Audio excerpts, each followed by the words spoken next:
Bonjour à tous et bienvenue sur la chaîne de l'Examen Crypto. Nous sommes le vendredi 21 novembre 2025.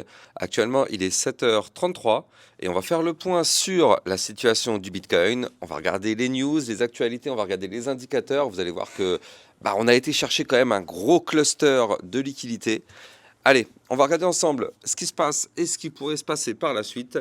Mais on démarre d'abord avec les news. Alors, du côté des news, on a eu une alerte avec un ver WhatsApp qui s'est propagé au Brésil et infecte des téléphones avec le cheval de Troie Eternidad Stellar. Donc, dans l'objectif, c'est de voler l'accès aux wallets crypto et aux applications bancaires. Donc, attention aux liens suspects, mais de façon générale, quand on est sur un secteur financier, il faut jamais de toute façon cliquer sur des liens au hasard ou quoi, quand on reçoit un SMS ou un WhatsApp, de toute façon, c'est toujours en général des arnaques. Après, c'est juste qu'il y a des personnes qui sont plus ou moins vigilantes. Nvidia qui fracasse son Q3, donc le quarter 3, avec 57 milliards de dollars de revenus, soit 62% YOE, donc ça c'est sur revenu annuel effectivement. Donc l'IA qui continue de tout aspirer. Du côté de Nvidia, tout se passe bien. C'est d'ailleurs pour ça qu'on a vu il y a quelques temps que les crypto-monnaies liées à l'intelligence artificielle ont connu un petit bond. BlackRock qui dépose un ETF Stacked Ethereum, preuve qu'il s'étend déjà au-delà de leur simple spot Ethereum. Donc là, effectivement, il y avait le spot Ethereum et là, il va l'ouvrir au Stacked Ethereum. La plus grande firme au monde veut le rendement, pas juste l'exposition. Et oui, avec le Stacked Ethereum, le but c'est de staker, donc d'avoir des rendements derrière. Lors de son audition, le potentiel président de la CFTC, Michael Selig, qui soutient une supervision solide des cryptos et de la DeFi, mais il avertit la régulation par la répression poussera les entreprises à quitter les États-Unis. Un petit peu, ça c'est ce qui se passe en France en tout cas. En France, c'est effectivement une régulation par répression. Donc là, malheureusement, en France, toutes les entreprises, tous ceux qui voudraient lancer une entreprise crypto ou Web3, ils ne le font pas en France, ils le font ailleurs parce qu'en France, il y a trop de répression. Et lui, il souligne qu'effectivement, c'est pas ce qui devrait se passer aux États-Unis. En tout cas, il ne faut pas que ça se passe comme ça. Toujours du côté de Crypto Détente, qui nous pousse que l'ETF Solana de 21 Shares, donc le TSOL, qui démarre avec 100 millions de dollars d'assets under management, preuve d'un intérêt massif malgré le récent crash du Solana. En plus, c'est pas vraiment un crash du Solana, c'est un crash lié au Bitcoin surtout. On le sait, le Bitcoin entraîne tout avec lui quand il chute. Donc effectivement, c'est plutôt une bonne nouvelle.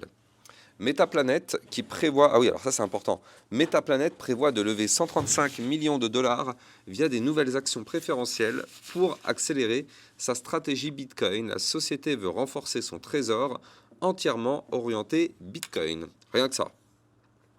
Les analystes estiment que le Bitcoin approche de sa zone de max pain située entre 84 000 dollars et 73 000 dollars, correspondant au coût moyen de BlackRock, Ibit et de Strategy. Pour eux, le dip actuel est une zone de discount. Donc, écoutez, on espère, on va voir après qu'effectivement, dans cette zone-là, il y a pas mal de liquidités. Donc, on espère vraiment qu'on approche vraiment de cette zone de fin de chute, parce qu'en fait, là, en réalité, pour l'instant, ça va que dans un seul sens. On est passé de 126 000 dollars à 85 000 dollars. Donc bon, on approche quand même de cette zone de max pain, effectivement. Donc, affaire à surveiller. Je rappelle que si vous voulez recevoir toutes les news et toutes les actualités, ça se passe sur Twitter avec Crypto Détente. N'hésitez pas à suivre son profil et vous pouvez scanner directement ce QR code pour accéder à son Telegram. C'est plus direct. Allez, nous on va regarder ce qui se passe du côté des vidéos privées. Hier en vidéo privée, on avait vu effectivement la crypto-monnaie Fetch et la crypto-monnaie Hype. Avec Fetch qui approche quand même d'une belle zone à surveiller. La crypto Hype aussi qui a une configuration plutôt sympa. Donc allez voir cette vidéo. Et puis je rappelle aussi à tout le monde, mais là vous êtes sur ma chaîne YouTube secondaire, vous le savez, YouTube m'a censuré à tort. Du coup je poste temporairement sur ma chaîne secondaire, je suis censuré pendant une semaine. Ça c'est, j'ai eu beau contacter des personnes de YouTube et tout, ils m'ont dit ils peuvent rien faire, même si c'est à tort, ils peuvent pas enlever la censure. Une fois qu'elle est appliquée, on peut rien faire. Donc pendant une semaine je suis obligé de publier sur ma chaîne YouTube secondaire. Donc n'hésitez pas à venir sur la chaîne YouTube secondaire. Regardez, il faut chercher Lexa Crypto. Attention, si vous recherchez, il faut rechercher effectivement avec par chaîne. C'est-à-dire que quand vous faites votre recherche, vous tapez Lexa Crypto dans la recherche et vous filtrez par chaîne. C'est important. Sinon, vous n'allez pas tomber effectivement sur la chaîne. Et là, vous allez voir effectivement ma première chaîne, donc avec les 60 000 abonnés de Lexam Crypto, et la chaîne, la nouvelle chaîne, effectivement, qui s'appelle Lexa Crypto. C'est là-dessus où je vous diffuse effectivement les nouvelles vidéos durant ce temps de censure complètement abusif et complètement anormal. Bref, nous, on va regarder ce qui se passe du côté du Bitcoin. Avant ça, je rappelle à tout le monde que tout ce que je vais dire n'est en aucun cas un conseil financier, c'est à vous de faire vos propres recherches. Et n'oubliez pas que le trading de crypto comporte des risques de perte partielle ou majeure. On démarre, vous l'avez vu passer tout à l'heure, hein, je l'ai présenté rapidement, mais regardez. On a ce Fear and Greed Index, encore une fois, dans l'extrême peur. Donc on est à 14. Il y a des chances que ça tombe encore un petit peu, hein, à 11 ou 12, effectivement, vu le fait que le Bitcoin soit passé à 85 000 $. Donc il y a des chances que ça tombe encore un petit peu demain. Mais effectivement, zone d'extrême peur, toujours. Ça fait maintenant une dizaine de jours qu'on est dans cette zone d'extrême peur.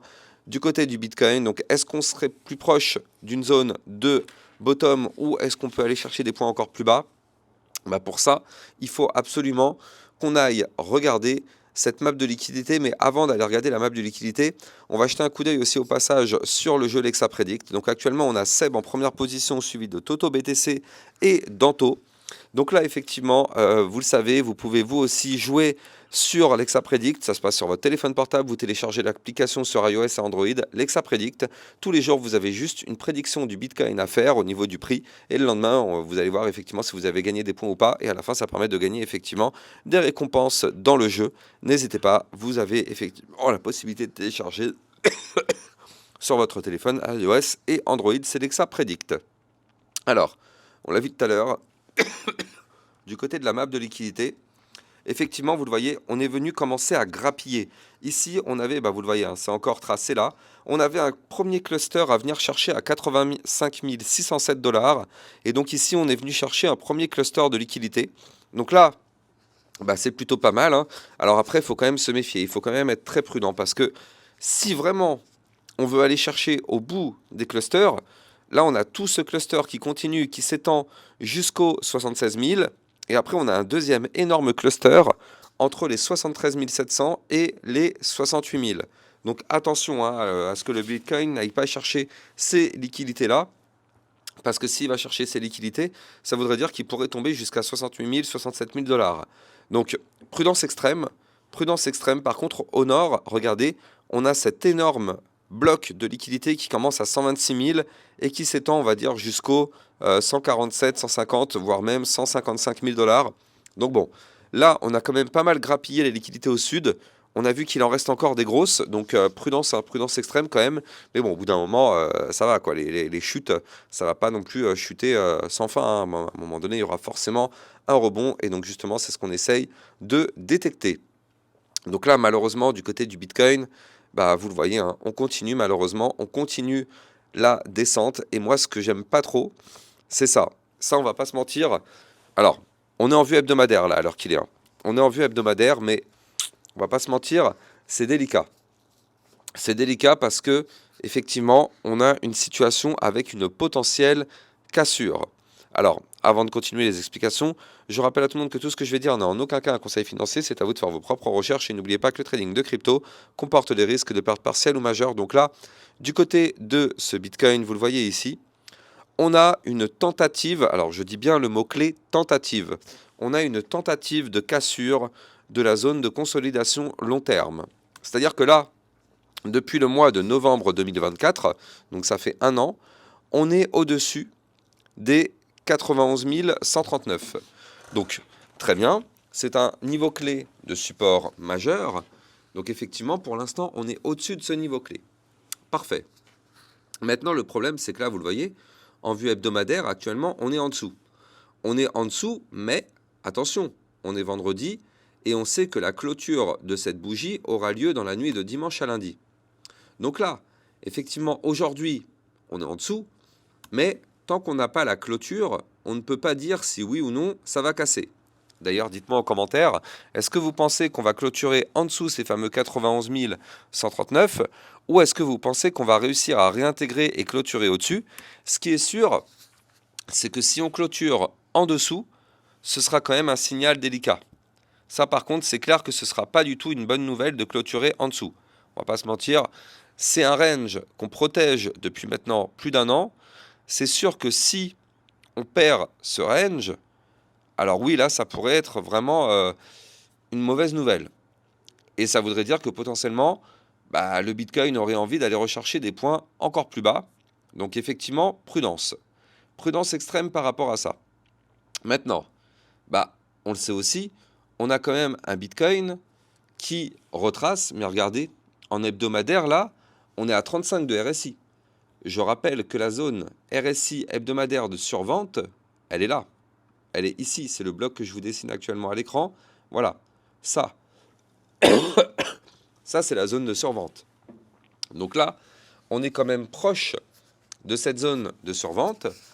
Donc, il faudra voir comment le cours va se comporter quand on ira la chercher, cette zone. Ça va être important à surveiller, ça. Parce qu'effectivement, si on arrive à s'appuyer sur cette zone, alors dans ce cas-là, on pourrait enfin avoir quelque chose qui pourrait être une fin de chute. Mais pour l'instant, ce n'est pas encore le cas. Vous le voyez, pour l'instant, par contre, on est en train de rebondir sur le support des 85 016. Ça tombe bien, c'est un des supports que je vous avais déjà donné dans les précédentes vidéos. D'ailleurs, je vais vous les redonner, les supports à aller chercher par la suite. Ça, ce sera le moment, effectivement, de prendre un papier et un stylo pour les noter. Mais là, vous le voyez, on est venu chercher au millimètre près, au final, le support des 85 000 $. Donc là, en termes de support, donc on a... Bon, je préfère vous donner celui du dessus, mais on a 86 322, 85 016. On a ici, entre-temps, le ruban de moyenne mobile avec la moyenne mobile sans période à 85 568. Après, on aura les 83 566, 81 535, 79 669, 77 980. Ça, ce sont les prochains niveaux clés à aller chercher à la baisse en cas de cassure des niveaux clés que je viens de vous donner. À chaque fois qu'on casse un niveau clé, c'est pour aller chercher le suivant. Donc là, pardon, du côté du Bitcoin, bon, étant donné qu'on approche quand même pas mal de cette zone de survente, on espère quand même qu'à un moment donné, on aura un rebond. En tout cas, là, on en approche. On s'y approche de cette zone de rebond. En tout cas, pas de rebond obligatoire, mais on s'approche de la zone sur laquelle il pourrait se passer quelque chose. Et cette zone, elle est ici. Donc ça veut dire que le Bitcoin peut chuter encore un petit peu, mais là, on va commencer à rentrer dans des zones où on devrait voir des réactions.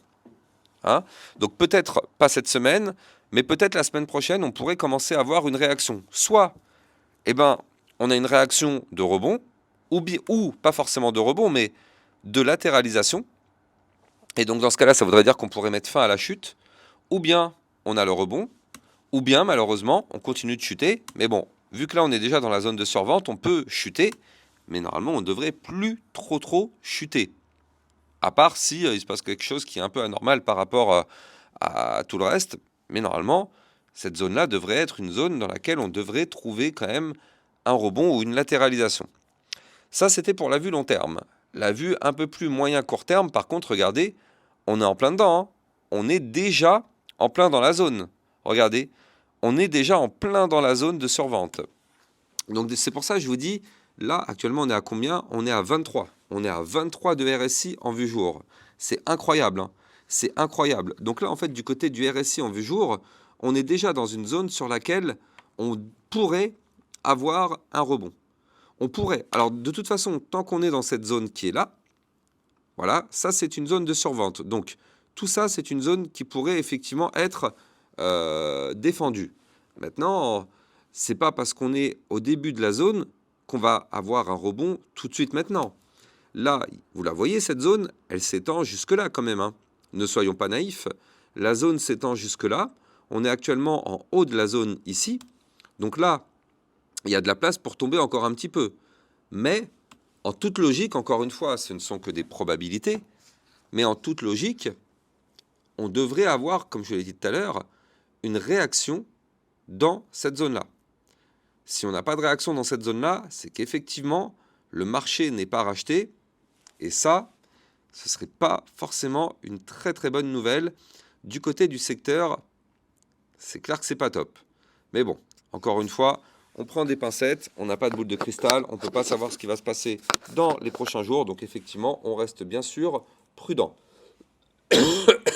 Allez, on va regarder ce qui se passe du côté de notre Ethereum, parce que lui aussi, il casse des niveaux clés importants. Donc attention. Alors, déjà du côté de l'Ethereum, on est là aussi, il faut quand même le souligner, dans la zone de survente. Voilà, comme ça, c'est fait, c'est dit, on est dans la zone de survente. Donc ça, c'est pareil, même explication que le Bitcoin.